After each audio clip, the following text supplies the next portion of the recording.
Bienvenidos a la inducción del Sistema de Gestión de la Seguridad y Salud en el Trabajo de Tecnicostura. Ponte cómodo y a comenzar.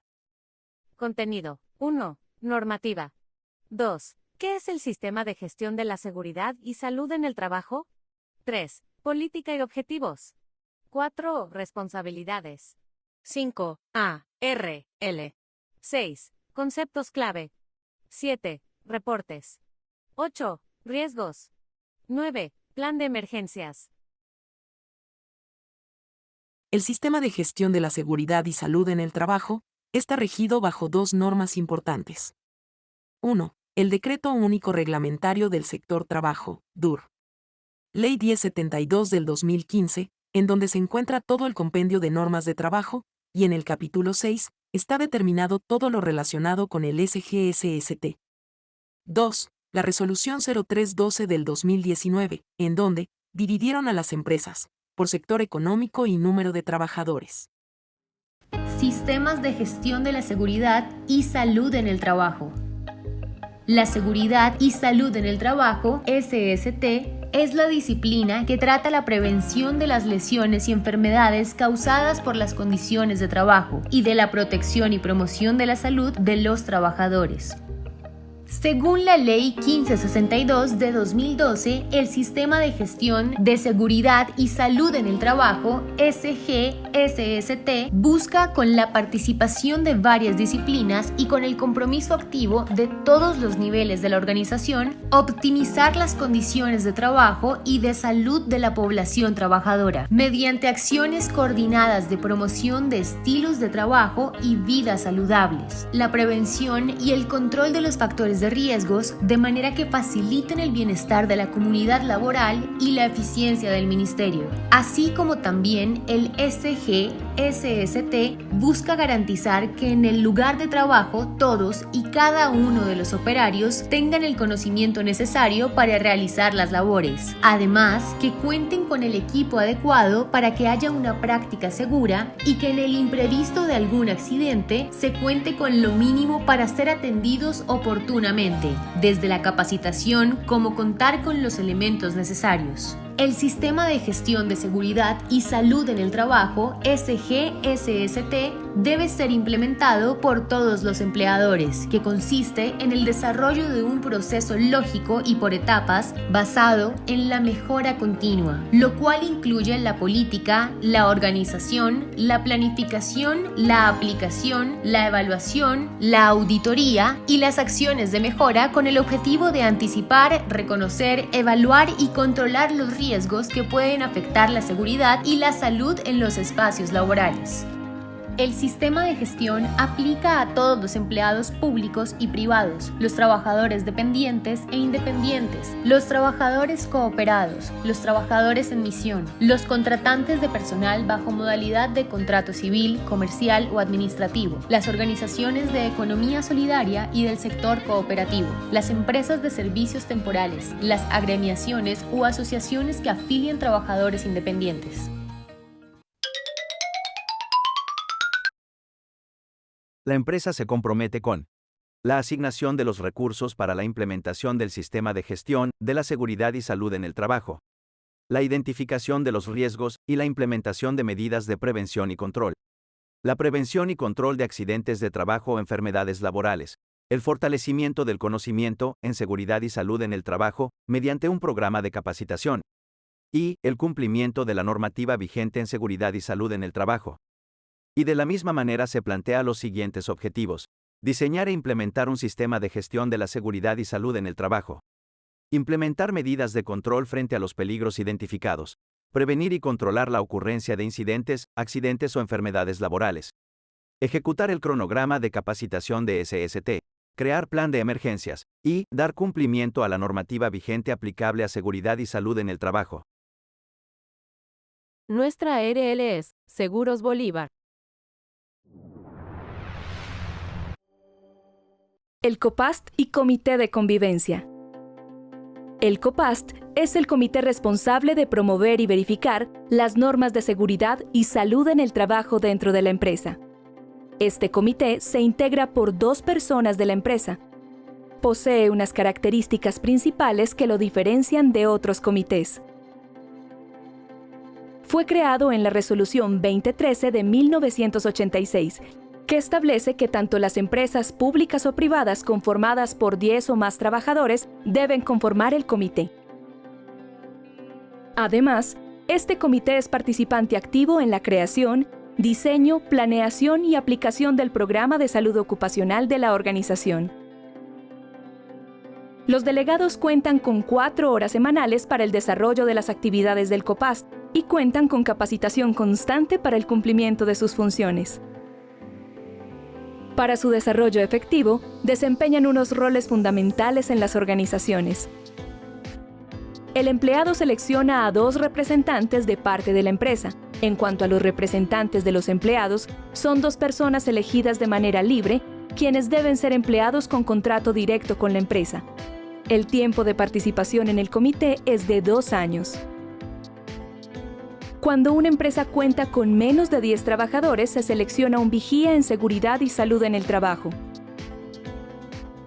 Se maneja el mismo número de representantes de la empresa y de los empleados. Debe ser un principal y un suplente. A las reuniones siempre asistirán los principales. Los suplentes solo participarán en ausencia del principal.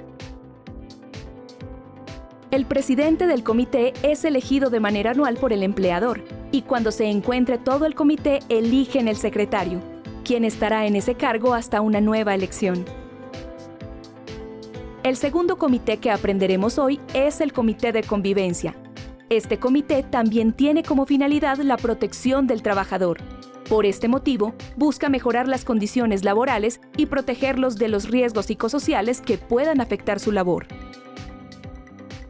Este comité se caracteriza porque surge a partir de la Resolución 652 de 2012, que establece la conformación del Comité de Convivencia y decreta el procedimiento interno para prevenir conductas de acoso laboral. No podrán ser elegidos personas que en menos de 6 meses tengan quejas por acoso laboral o hayan sido víctimas de acoso laboral. Dentro de los roles que desempeña es que el comité de convivencia se conforma por la misma cantidad de representantes, tanto del empleador como de los empleados con sus suplentes. Cuando una empresa cuenta con menos de 10 trabajadores, se selecciona un representante del empleador y un representante de los empleados. El presidente y el secretario son elegidos por el comité de convivencia. Además, una empresa que tenga de 11 a 50 empleados exige que el comité esté conformado por 2 miembros del empleador y 2 miembros representantes de los empleados. Los representantes de la empresa son elegidos por el empleador y los representantes de los empleados serán elegidos por votación libre y el periodo de estos elegidos es de 2 años. Hola, hoy vengo a hablar sobre el concepto de la enfermedad laboral. La enfermedad laboral en Colombia está definida en la Ley 1562 de 2012 y en su artículo 4 encontramos: enfermedad laboral es la contraída como resultado de la exposición a factores de riesgo inherentes a la actividad laboral o del medio en el que el trabajador se ha visto obligado a trabajar. El Ministerio de la Salud y Protección Social y el Ministerio de Trabajo realizará una actualización de la tabla de enfermedades laborales por lo menos cada 3 años, atendiendo a los estudios técnicos financiados por el Fondo Nacional de Riesgos Laborales. Adicional a ello, el Gobierno Nacional ha expedido el Decreto 1477 de 2014, mediante el cual establece la nueva tabla de enfermedades laborales, que evidencia 5 factores de riesgo ocupacional: los químicos, físicos, biológicos, psicosociales y agentes ergonómicos. Para evitar las enfermedades laborales es importante tener en cuenta algunas recomendaciones. Sentarse con la espalda recta bien apoyada en el respaldo de la silla. Eliminar los hábitos tóxicos, tabaco, alcohol, drogas, alimentación inadecuada, entre otros. Verificar las condiciones ergonómicas de su puesto de trabajo, altura de la silla, posición de la columna, entre otras.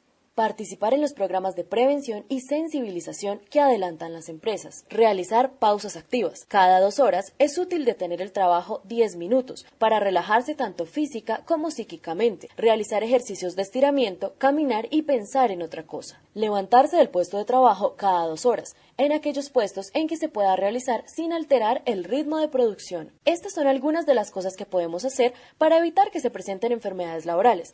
o si hay algún antecedente, no agravar dicha condición.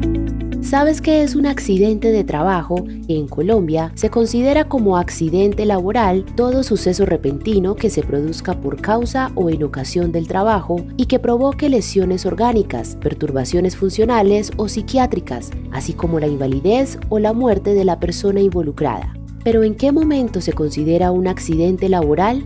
Si se presenta durante la ejecución de una función para la que fue contratado o en el cumplimiento de una orden por parte del empleador o del contratante, incluso si no ocurre en el lugar y en el horario de trabajo. Esto incluye el desplazamiento del personal desde su lugar de trabajo hacia sus hogares o viceversa, siempre que el transporte sea suministrado por el empleador.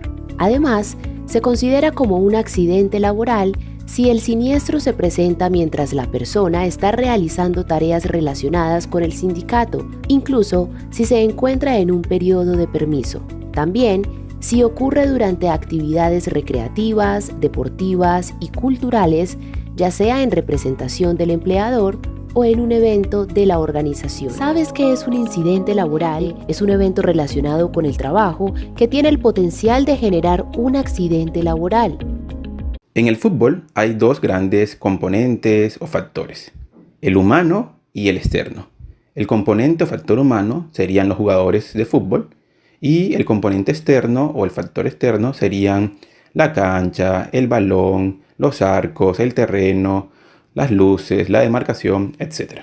Algunos jugadores cometen algunas imprudencias o comportamientos indebidos, tales como no usar los protectores que van en sus piernas, que en algunas partes llaman canilleras, espinilleras, o no calentar antes de realizar su actividad deportiva o cometer alguna falta contra otro jugador. En la cancha podemos encontrar algunas situaciones irregulares, algunas situaciones que podrían causarle daño a los jugadores, tales como que le falte mantenimiento al pasto, que la cancha esté mojada, que el terreno esté desnivelado y situaciones similares. Ahora hagamos una analogía entre el fútbol y el trabajo. Los factores humanos del fútbol eran los jugadores, su equivalente en la empresa, el factor humano en la empresa serían los trabajadores. Los factores externos en el fútbol serían el balón, la cancha, el terreno, las luces. Su equivalente en la empresa serían las instalaciones, los procedimientos, las máquinas, los equipos, en fin, todo el entorno laboral. Así como en el fútbol los jugadores cometían algunas imprudencias o comportamientos indebidos, ahora esas mismas prácticas llevadas al trabajo las cometería el trabajador, solo que no se conocen como imprudencias, sino que se les llama actos inseguros. Los actos inseguros son esos comportamientos indebidos, prácticas incorrectas que realiza el trabajador y que puede causarle un daño a él o a otro trabajador. El equivalente de las situaciones inseguras de la cancha ahora son presentados en el entorno de trabajo de la empresa, el lugar de trabajo, el piso, las instalaciones, las maquinarias, y esas situaciones en la empresa se conocen como condiciones inseguras. Las condiciones inseguras son situaciones del entorno laboral que pueden causarle un daño a los trabajadores.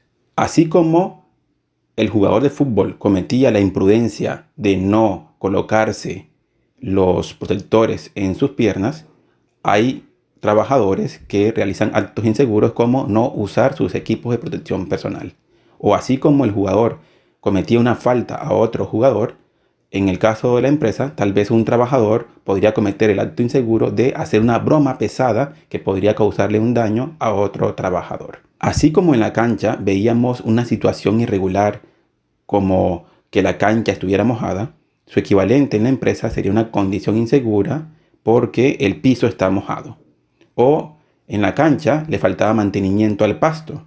Una condición insegura en la empresa es que le falte mantenimiento a las instalaciones eléctricas o a una maquinaria. Reportar. ¿Qué hacer en caso de accidente de trabajo? 1. Detener la labor que se está ejecutando inmediatamente. Esto evitará que la consecuencia de la lesión sea mayor. 2. Buscar ayuda de un brigadista o apoyarte en tus compañeros de trabajo. Dar aviso al jefe inmediato y al administrador de ese etc. 4. Debes esperar instrucciones de parte de seguridad y salud en el trabajo. 5. Si es necesario, se te darán instrucciones para o acercarte a un centro de atención cercano o esperar atención en sitio, de parte de la ARL. ¿Cómo reportar en caso de incidente de trabajo, condición o acto inseguro?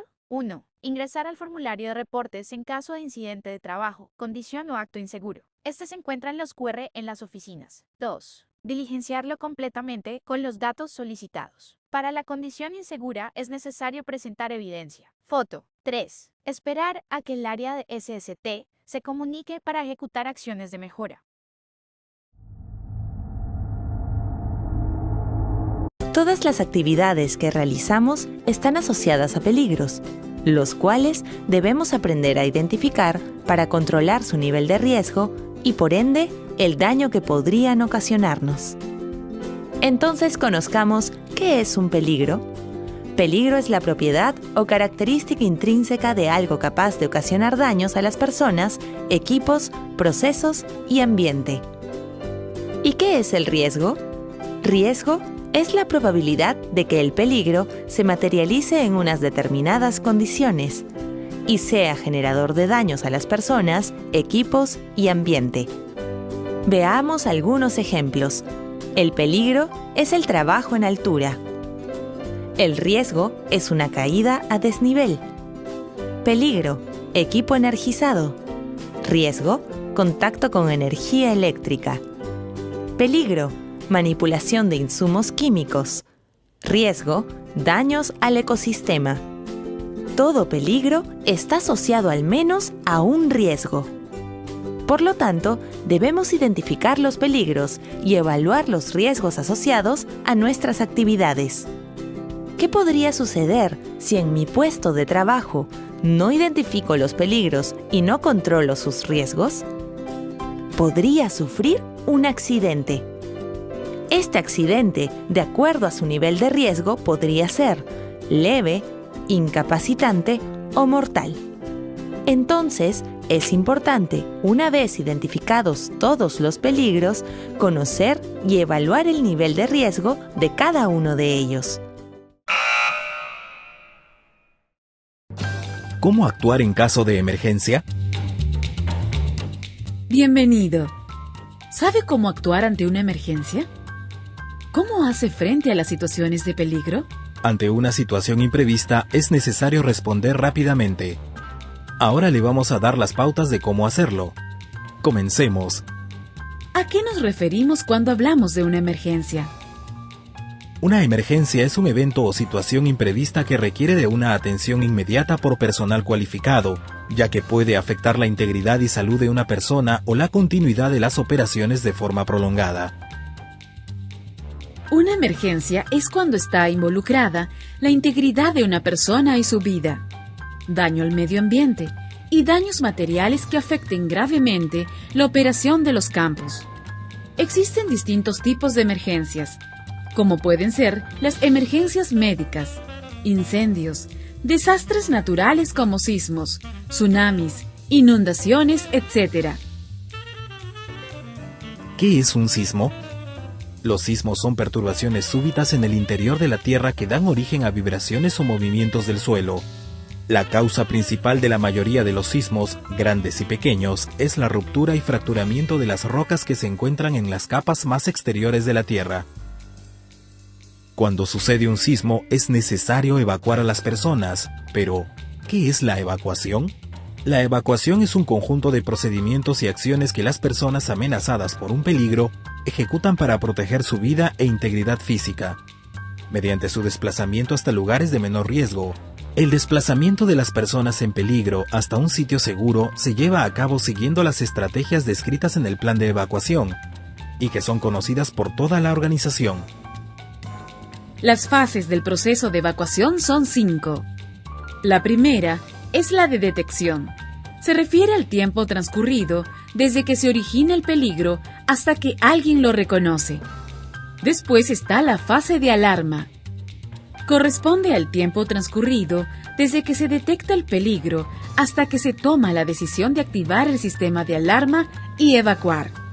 La fase de preparación es el tiempo transcurrido desde el momento en que se comunica la decisión de evacuar hasta que empieza a salir la primera persona. Y la última fase es la de salida, es decir, el tiempo transcurrido desde que empieza a salir la primera persona hasta que sale la última, a un lugar seguro. ¿Qué aspectos de la evacuación debemos conocer? Antes de iniciar la evacuación, debemos identificar las rutas de evacuación, conocer las señales de alerta y alarma, y reconocer la ubicación de los puntos de encuentro. Durante la evacuación no utilice los ascensores. Baje las escaleras con calma, siempre por la derecha y en fila. Al salir, no ponga el seguro en las puertas. Si hay humo, desplácese agachado o gateando. Si tiene que refugiarse, deje una señal. Después de la evacuación, no ingrese a las instalaciones hasta que los brigadistas tengan todo bajo control y den la orden de ingresar. Si falta algún compañero o hay alguien herido, avise a los brigadistas. Al ingresar a las instalaciones, hágalo de la misma forma en que salió. ¿Qué hacer en caso de un simulacro de sismo? Primero, diríjase inmediatamente a la zona de seguridad más cercana hasta que se desactiven las alarmas. Después diríjase a los puntos de reunión en la primera planta de sus instalaciones debidamente señalizados. Siga las instrucciones de los brigadistas y el personal de seguridad.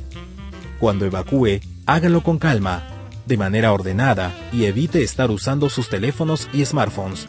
No se concentre en las salidas de emergencia y o acceso de las instalaciones. Siga las indicaciones de los brigadistas y personal de seguridad. No retorne a las instalaciones hasta que se indique que el ejercicio ha concluido. ¿Qué es un incendio? Es una ocurrencia de fuego no controlado que puede dañar algo que no está destinado o diseñado para quemarse. La exposición de las personas a un incendio puede producir daños muy graves, generalmente por inhalación de humo, intoxicación y quemaduras. Para que se produzca el fuego, se tienen que dar los elementos necesarios, conocidos como el triángulo del fuego. El primer elemento es el combustible. Se trata del elemento principal de la combustión. Puede encontrarse en estado sólido, líquido o gaseoso. El segundo elemento es el comburente. En la mayoría de los casos, es el oxígeno. El último elemento es la energía de activación, es decir, la energía necesaria para iniciar la combustión. Puede ser una chispa, una fuente de calor, una corriente eléctrica, etc. Es importante diferenciar lo que se está quemando para saber cómo lo apagamos. Veamos ahora las clases de fuego. El fuego de clase A es el que se produce con materiales como madera, cartón, tela, papel, plásticos, etc. El fuego de clase B se genera con materiales líquidos inflamables, gasolina, aceite, combustible, petróleo, gases, etc. El fuego de clase C tiene su origen en materiales como equipos energizados, artefactos, equipos eléctricos, grupos electrógenos.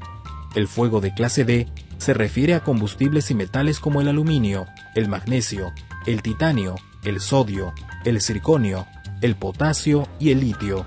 El fuego de clase K se produce con materiales como el aceite o la grasa combustible que se usan en los aparatos de cocina. Las partes de un extintor son seguro, manómetro, manguera, boquilla, tanque, identificaciones y cilindro. Los agentes extintores son agua, anhídrido carbónico, polvo químico seco y acetato de potasio. Existen unas reglas básicas para usar un extintor a la hora de combatir el fuego. Piensa en la palabra tapa, tire hacia afuera el seguro del extintor, apunte el pitón a la base de las llamas, presione la manija del extintor, abarque el fuego de un lado a otro. ¿Cómo actuar ante un accidente? Lo primero que hay que hacer es mantener la calma, tranquilizar al accidentado y no permitir las aglomeraciones en torno a él. Comunicarse de inmediato a la central de emergencias, al anexo 911, a través de los anexos ubicados en los pasadizos y las oficinas, e informe de lo sucedido al operador. No abandone al accidentado ni lo mueva hasta que llegue el personal calificado. Una mala maniobra puede complicar su diagnóstico. Solo le debe hacer personal calificado o personal médico. Cuando el usuario identifica la emergencia, llama al 911, teléfono de la central de emergencias, donde activa el equipo de emergencia, tópico y personal de seguridad. Y también activa a los líderes del equipo de respuesta de emergencias y apoyo externo de ser necesario.